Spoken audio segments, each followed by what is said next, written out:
Good morning! Dahil day off natin ngayon, ay magche-check tayo ng ating garden. Ayan, tingnan nyo yung aking margarita, guys.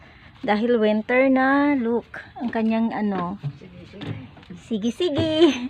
Yung kanyang dahon, guys, nag-ano na. Kasi winter na nga.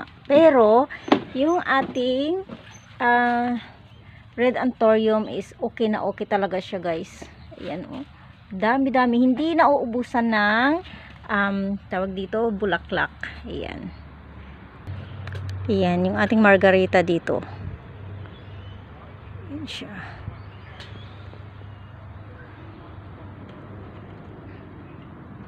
May mga naiiwan pa rin talaga tayong mga dito, beans. Harvestin ko na siya kasi ilalagay ko siya sa nilaga. Ayan. So, marami pa rin talaga. Pero yung iba, gulang na.